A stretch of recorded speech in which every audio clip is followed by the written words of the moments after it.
Hello everyone, welcome back to the channel. Today's video we're going to talk about Silver Soldier Anby and Trigger at the same time. But before we start the video, if you haven't subscribed yet, make sure you do, as 80% of you aren't subscribed yet. It would show great support to me and lets me know you enjoy this type of content. If you want to save money and want to top up at the same time, then lootbar.gg has got you covered. They're offering an exclusive 15% discount to all Zenless Zone 0 top-ups. Just follow the link in the description or the pinned comments. Let me show you how easy it is. You select the pack you want, insert your UID, and select the server you're in. And voila, there you have it. It's quick, easy, and secure, with multiple positive reviews from all around the globe. Even great content creators such as Gaja, Juice, and Tivat Times use their services. Thank you Lootbar for sponsoring the video. Now that we got Silver Soldier Anby and Trigger at the same time, we can actually grasp the idea of what they're truly capable of. For example, when we look at Anby, she's an attack agent that's capable of applying marks. These marks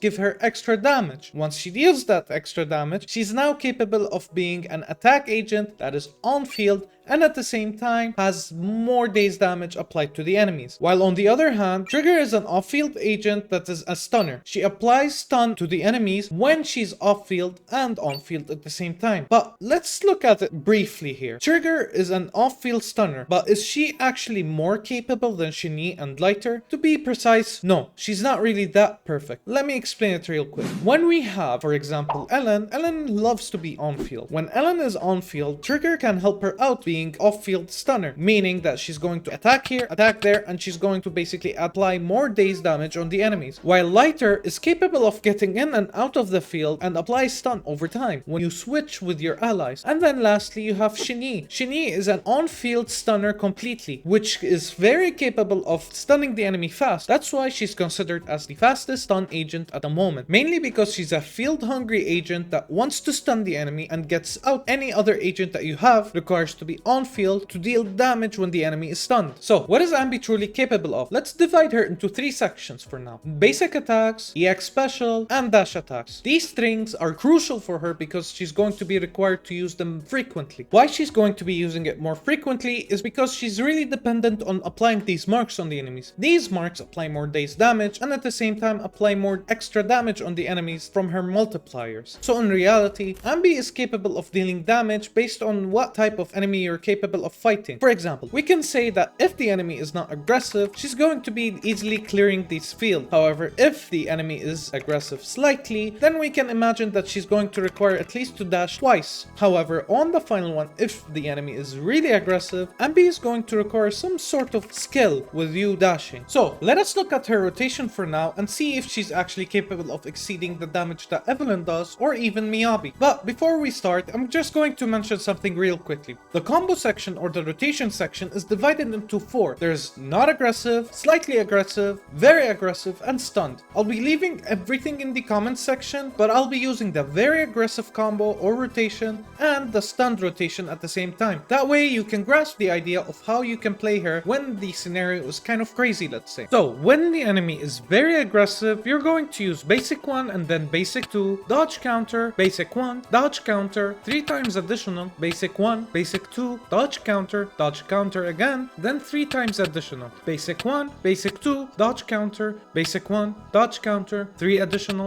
then again basic 1, basic 2, dodge counter twice, and then 3 times additional. The team's damage reached 6 million DPR. However, if the enemy gets stunned, your rotation is going to be simple. Chain, then 3 times additionals, EX, then 3 times additional, ult, then 3 times additional, EX, then 3 times additional. The team's damage reached 8.3 million DPR.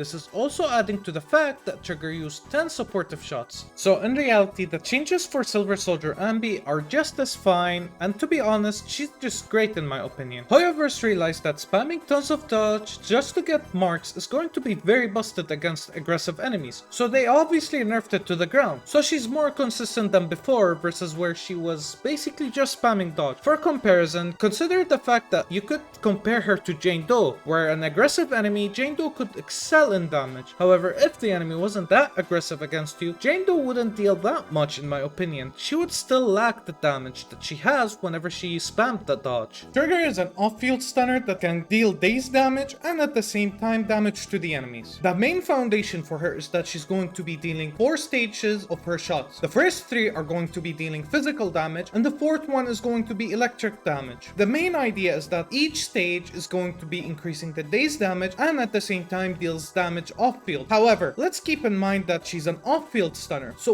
what is actually her capabilities? Trigger is capable of using her normal attacks and at the same time she's going to be using that special attack. The main idea is that you're going to be focusing heavily on that special attack more than you're going to be focusing on her normal attacks. The main idea is that she's going to be off-field majority of the time rather than she's going to be on-field. Why? Because she's going to be valued way more when she's being off-field and at the same time using that special attack that she has on her kit. Trigger is going to use her EX special whenever she's going to be on-field. The main idea is that she's going to have a small amount of field time and at the same time she's going to use her normal attacks.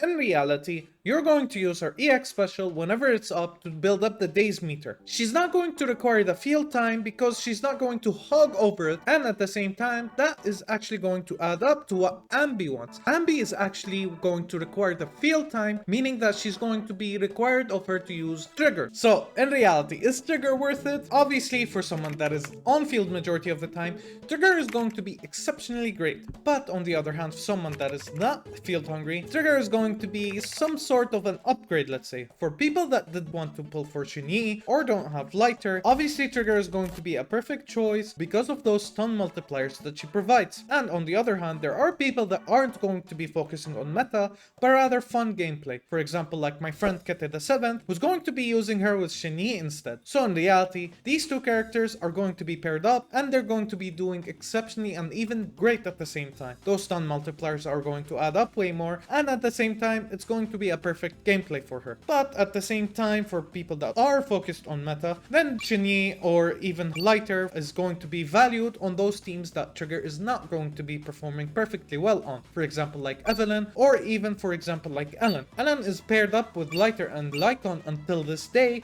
because of how perfect Lighter buffs are. And on the other hand, Evelyn is going to value Lighter buffs way more and at the same time she's going to be very perfect whenever she's paired up with Astra. So in reality, when you have someone like Trigger, she's not providing that much buff values like Lighter for example. She is however providing you with stun multipliers, but these stun multipliers aren't even evaluated or valued enough to the point where you could use her own Evelyn team or even you could use her own Ellen team. So in reality, if you use Silver Soldier Anby without Trigger, she's going to be dealing great damage to the point where she's going to be dealing damage at the same level, if not lower than Miyabi. But on the other hand, if she's paired up with Trigger, then she's going to be dealing damage above Miyabi level. So in reality, is it going to be really worth it to pull these characters? Obviously the choices are up to you, but at the same time, if you're not going to pull Trigger with her, then obviously the only choice that you're going to have is going to be Polkara. But until they're on live servers, we have reached the end. Hopefully I've earned your subscription today. If I didn't, let me know in the comment section below if I said anything wrong or I didn't mention anything. See you in the next one.